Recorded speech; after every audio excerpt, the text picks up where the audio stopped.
They marched like Rome always marched. 3 legions, 20,000 men, steel, banners, and a confidence built on conquest. But this wasn't open ground. Beyond the Rhine waited rain, mud, and forests so thick they shattered formations and swallowed sound. Columns stretched for miles. Units lost sight of each other, and guiding them through it was a man Rome trusted completely.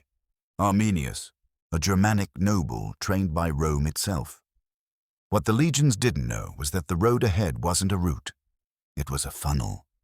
By the time the first javelins fell from the trees, discipline meant nothing. Numbers meant nothing. Rome thought it was marching to restore order. Instead, it was walking into the worst ambush in its history. The march began under a sky that promised trouble. Dark clouds dragged low over the treetops, flattening the light until morning felt like dusk. The road beyond the Rhine was barely a road at all, more a winding scar of mud and roots cutting through endless forest. For Roman legions used to open plains and engineered highways, it felt wrong immediately. The ground swallowed footsteps. Wheels groaned.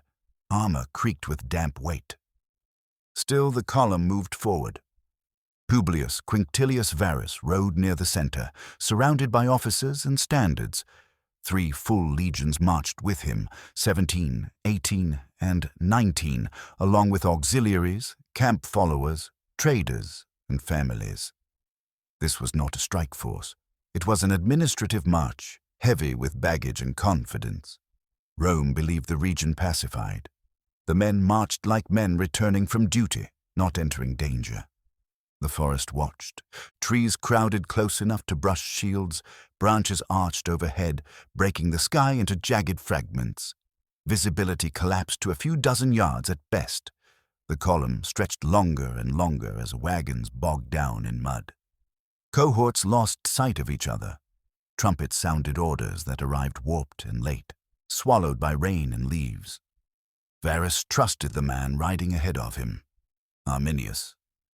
A Germanic noble, a Roman citizen, trained in Roman discipline, fluent in Roman command. He wore Roman armor, carried Roman authority, and commanded auxiliary troops Rome believed loyal. Arminius had grown up inside the empire. He understood how legions thought, how governors reasoned, how order was imposed. He also understood where Rome was weakest.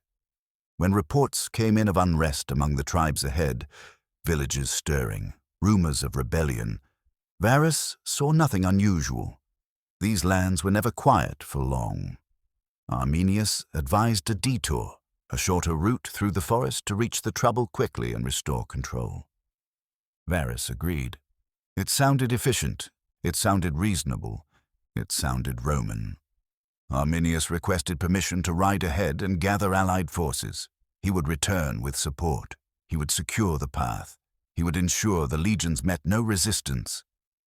Varus watched him disappear into the trees and felt no alarm. That decision sealed the fate of the army. As the column pressed deeper into the forest, the rain intensified. It soaked cloaks. It slicked shield grips. It turned the earth into a sucking mire that stole strength with every step. Legionaries adjusted their loads, dropping personal gear to keep pace. Wagons fell behind.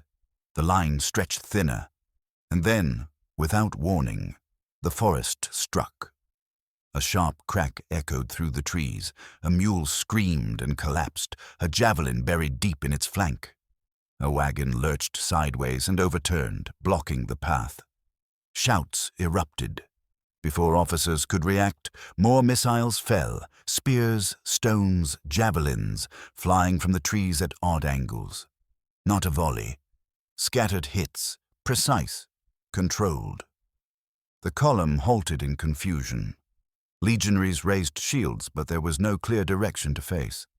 The enemy was not in front, not behind, not to the sides. They were everywhere and nowhere. Romans tried to form ranks, but trees broke formations before they could exist. Units collided, orders overlapped. Centurions shouted commands that could not travel through rain and panic. Trumpets sounded recall and advance at the same time. The Germans struck quickly, then vanished. They rushed the edges of the column, killing drivers, overturning wagons, isolating small groups. Then they melted back into the forest before the Romans could counterattack. Every strike widened the chaos. Every delay stretched the column further. Varus demanded reports. Messengers were sent forward and back. Few returned. The Romans tried to push on, believing movement was safety. They believed open ground lay ahead.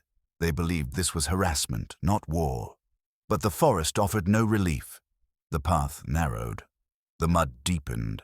Hills rose sharply on one side, swampy ground sagged on the other. The Germans understood the terrain because they had chosen it. Rain fell harder. The Roman shields grew heavy, leather straps loosened, bowstrings slackened, armor dragged at shoulders already burning from effort. Men stumbled. When one fell, another tripped over him. When a wagon stuck, the entire column slowed behind it. Then the attacks intensified. This time, the Germans struck in larger groups. They rushed from behind fallen trees and earthen banks, screaming, throwing spears at close range before pulling back again. They didn't stay to fight. They didn't hold ground. They cut, withdrew, and waited for the next opportunity. It was not a battle. It was disassembly. Varus ordered a temporary camp as night fell. Not the clean, fortified rectangle Rome preferred, but a desperate enclosure carved from trees and wagons. Stakes were driven into soft ground. Ditches were shallow and uneven. Fires struggled to stay lit under the rain. Wounded men groaned. Horses screamed in the dark. Officers argued over maps that no longer meant anything. Some believed they could break free in the morning. Others urged retreat. But retreat required organization, and organization was already slipping away. The forest pressed close, listening. That night, German horns echoed from the trees. Not close, not far. Enough to remind the Romans they were not alone. By morning, the column moved again. Slower now, heavier with fear. The Germans let them go. They wanted the legions stretched. They wanted exhaustion to finish what confusion had started. When the attacks resumed, they were relentless. Spears rained down from embankments. Stones shattered helmets.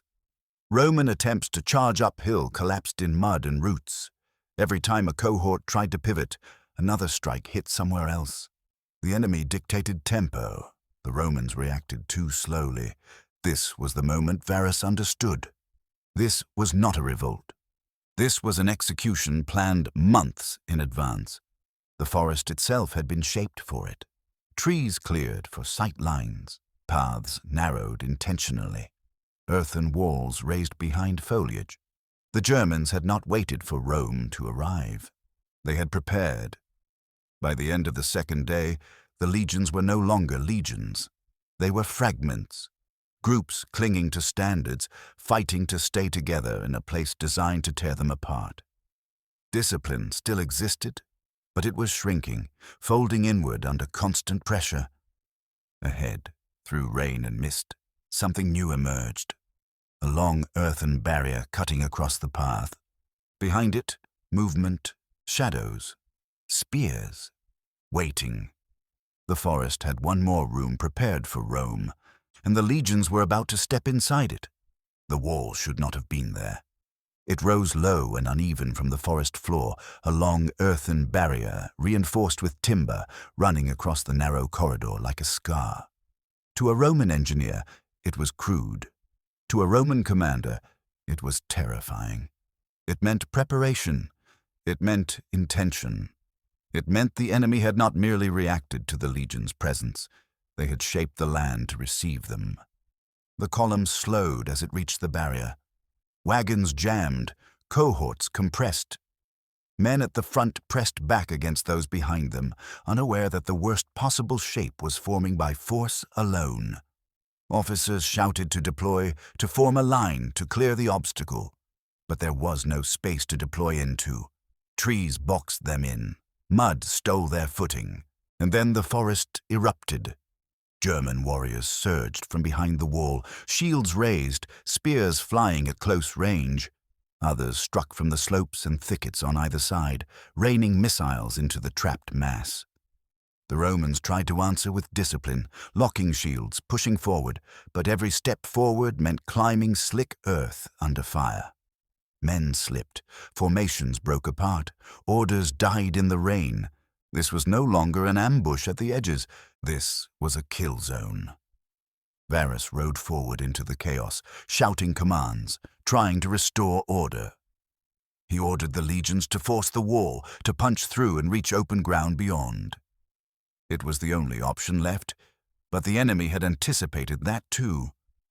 Every Roman push met a prepared defense. Germans fell back just enough to draw the legions in, then struck from new angles. The wall did not need to hold forever. It only needed to slow the Romans long enough for the forest to do the rest. Behind the barrier, the terrain rose slightly, giving the attackers height. From there, they could see the Roman confusion clearly, units bunching, standards drifting, cohesion unraveling. The Germans rotated fighters forward in waves, resting those who had struck, maintaining pressure without exhausting themselves. The Romans had no such luxury. By now, the legions had been marching and fighting for days without rest. Armor felt like chains. Shields shook in numbed hands. Men fought on instinct, not formation. When centurions fell, their units dissolved into smaller knots of survival. Rain continued to fall, relentless and cold. It slicked blood and mud together until the ground became a sucking mire. Bodies fell and vanished beneath boots and wheels. The smell of wet earth mixed with iron and fear. Some Roman units managed to breach parts of the barrier. They fought their way over and through, only to find more forest, more narrow paths, more hidden attackers. There was no open ground waiting on the other side, only another corridor designed to funnel them deeper. That was when panic began to replace discipline. Not everywhere, not all at once. But it spread like rot. Men realized they could not see the end of the column. They could not hear clear commands. They could not tell where the enemy was coming from or how many there were. Every direction felt wrong. Every movement felt exposed. Varus tried to regroup the survivors beyond the wall. He attempted to form a defensive position, a temporary camp, anything that resembled control, but the land offered nothing solid to anchor to. The forest closed in again and the Germans followed. Arminius was among them now. He moved through the trees with ease, directing attacks, signaling where pressure should fall next. He knew Roman instincts, when they would push, when they would hesitate. He knew how long they could endure before breaking.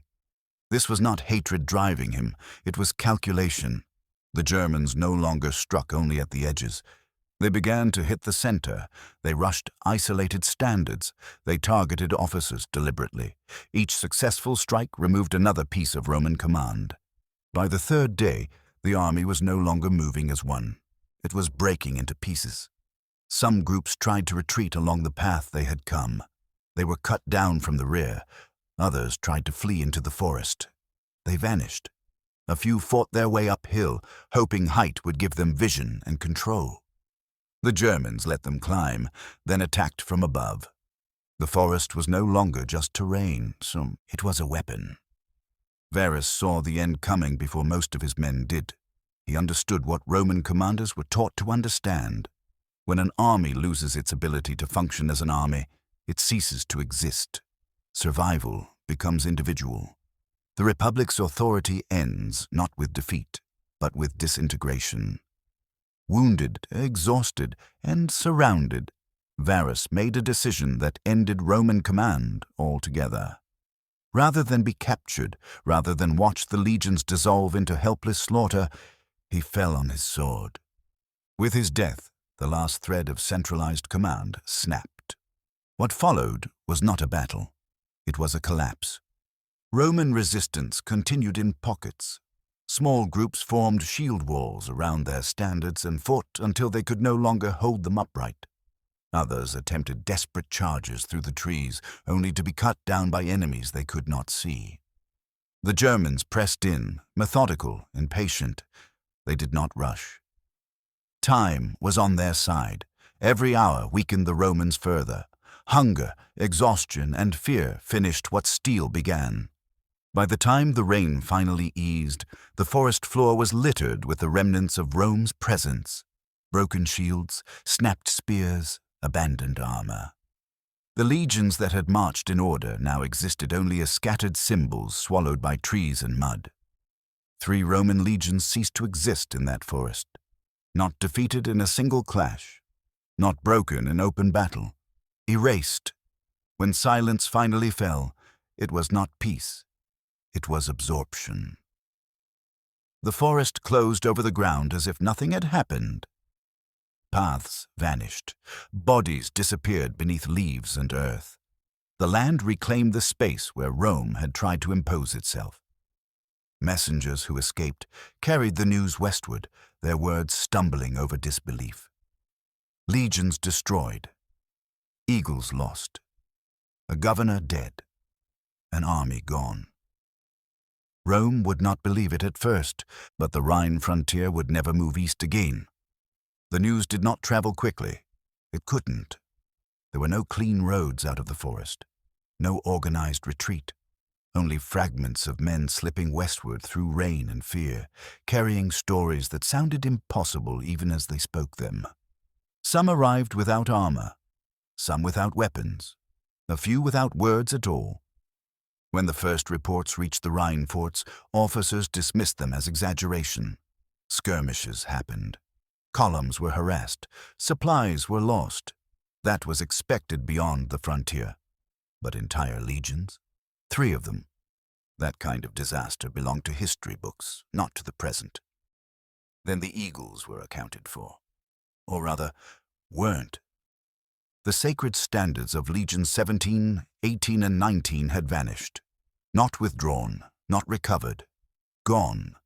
To a Roman mind, that mattered as much as the men themselves. Legions could be rebuilt. Eagles could not be replaced without consequence. An eagle lost meant honor stripped away, identity erased, a wound that would bleed across generations. By the time the full truth reached Rome, disbelief had hardened into dread. Augustus received the news in stages.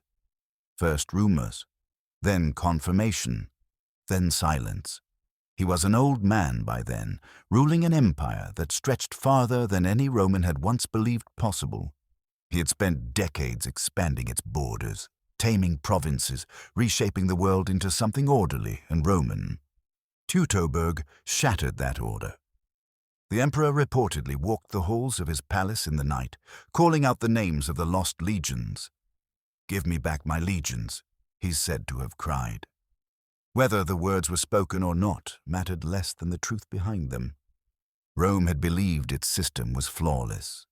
Teutoburg proved it was not. The destruction of Varus's army did more than eliminate manpower. It exposed a vulnerability Rome had refused to acknowledge. Legions were not invincible everywhere. They required terrain that allowed discipline to function. They required visibility, space, control. In the forest, Rome had none of those. Along the Rhine, panic spread. Garrisons reinforced walls, patrols doubled. Tribes that had once bowed their heads tested the frontier again. Roman commanders pulled forces back, consolidating positions rather than expanding them. The great eastward push, dreamed of as Germania Magna, was quietly abandoned. Rome would not admit defeat publicly, but its behavior changed. Germanicus, Augustus's adopted heir, was sent to restore honor. He led punitive expeditions into the forest years later, recovering 2 of the lost eagles and burying the bones of the dead. His soldiers found skulls nailed to trees, armor scattered and rusted. The land still bore scars where earthworks had once trapped the legions. Even in victory, Germanicus did not linger. Rome never tried to hold the forest again. Strategically, Teutoburg forced a reckoning. The empire stopped seeking depth beyond the Rhine and Danube. Instead, it embraced boundaries, rivers, walls, fixed lines that could be defended and supplied. Expansion gave way to containment. The idea of endless Roman advance died in the trees. The Germans learned a lesson too. They learned that Rome could bleed, that discipline could be dismantled with patience, that terrain could be shaped into a weapon stronger than steel. They did not build empires from that knowledge. They did not unify under a single banner, but they remembered. And Rome remembered them. The name Varus was never used for another legion. 17, 18, and 19 were never reissued. Their numbers were retired, struck from the rolls as if removing them from memory might lessen the shame. It didn't. For Roman soldiers afterward, the forest became something more than terrain. It became a warning. Marching beyond the frontier was no longer routine. Scouts were doubled. Columns tightened. Camps were fortified, even in supposedly friendly land. The army adapted, but it adapted with caution, not arrogance. Teutoburg did not end Roman power, but it ended Roman certainty. It proved that intelligence mattered more than strength, that local knowledge could dismantle global systems, that deception, when paired with terrain, could erase armies without ever offering a fair fight. Arminius disappeared from Roman reach after his victory. He would not live long by the standards of empire builders, killed years later by rivals among his own people. But his achievement outlived him. He did what no enemy before him had done. He made Rome stop. Centuries later, the forest still holds its name. Not because of monuments, not because of walls, but because of absence. Because somewhere beneath the roots and soil, the idea of Roman invincibility was buried alongside thousands of men who never saw open ground again. History remembers Teutoburg as an ambush. It was more than that. It was the moment an empire learned that control ends where understanding fails. Rome did not collapse after Teutoburg. That is what makes the disaster more dangerous. Empires rarely fall from one blow. They fracture slowly, learning lessons they never wanted to learn, reshaping themselves around fear instead of ambition. Teutoburg did not break Rome's strength, it broke Rome's assumptions. Before the forest, Rome believed resistance could always be corrected. A rebellion was a delay. An ambush was a nuisance. A defeat was something discipline could absorb and correct with more legions, more roads, more order. After the forest, Rome understood something colder. Some places could not be conquered at a price worth paying. The Rhine hardened into a line, not a gateway. Forts became permanent. Roads stopped pushing east and instead stitched the frontier together defensively. Legions trained for caution rather than confidence. Campaigns were planned with paranoia where certainty once lived. Rome still fought. Rome still won battles. But Rome no longer assumed victory was inevitable. That shift mattered more than territory. Germanicus's expeditions were meant to heal the wound. They marched with banners high and numbers strong, striking villages, defeating tribal coalitions, reclaiming 2 of the 3 lost eagles. Roman writers framed these campaigns as revenge, but on the ground, they felt different. Roman soldiers marched heavier. They scouted wider. They fortified every night, even when exhaustion begged otherwise. They found the remains of Varus's army scattered through the woods. Bones bleached white, helmets split and rusted, standards broken. The dead had not fallen in neat lines. They lay where panic and confusion had taken them. Germanicus ordered the remains buried. Even that was an admission. Rome was no longer pretending the loss had been temporary. The Emperor Tiberius eventually recalled Germanicus, not because he was failing, but because success had become irrelevant. Punishment was not the goal. Stability was. Holding Germania would require permanent commitment, endless legions, endless blood. Rome chose restraint. That decision echoed across centuries. The Rhine and Danube became psychological boundaries as much as physical ones. Roman identity shifted inward. The empire focused on administration, taxation, law, and internal control rather than endless expansion. The machine refined itself instead of growing larger. Teutoburg taught Rome how to survive longer, but smaller. For the Germanic tribes, the victory did not create unity. There was no Germanic empire waiting to rise. The tribes returned to rivalries, feuds, and fractured power. Arminius himself was eventually killed by his own people, feared as much as he was admired. That, too, was part of the lesson. Winning against an empire does not make you an empire, but it can change history all the same. What Teutoburg truly proved was not that Rome could be defeated. Rome had lost battles before. What made Teutoburg different was how completely Rome had been stripped of control without ever being given a proper fight. No grand battlefield, no heroic charge, no decisive clash of armies. Just rain, trees, deception, and patience. The Germans never needed to beat Roman discipline head-on. They only needed to deny it the environment it required to exist. Once formations failed, once communication broke, once terrain replaced tactics, the legions were no longer special. They were just men carrying too much weight in the wrong place. That truth haunted Roman military thought ever after. Centuries later, Roman generals would still warn about forests, about narrow passes, about trusting guides who knew the land better than the army marching through it. Teutoburg became shorthand for disaster born from arrogance. Not reckless arrogance, administrative arrogance. The belief that systems replace understanding, that order overrides local reality, that power removes the need for caution. Rome learned otherwise, and in learning, it changed the way empires thought about war. Modern militaries still study Teutoburg not for tactics, but for warnings. It appears in doctrines about counterinsurgency, logistics, intelligence, and terrain dominance. The forest teaches the same lesson every time it is studied. If you do not control information, numbers become liabilities. If you do not respect terrain, discipline becomes weight. If you trust the wrong guide, the road becomes a weapon. The legions of 17, 18, and 19 were never reformed. Their numbers were erased from the rolls forever. Rome did not want to remember them, but it never forgot the lesson they paid for. Somewhere beneath the German soil, the idea of Roman inevitability still lies buried, not destroyed, just limited. And that limitation shaped the world that followed. Because after Teutoburg, Rome stopped trying to turn everything into Rome. And the forest kept its victory, not with monuments or walls, but with silence.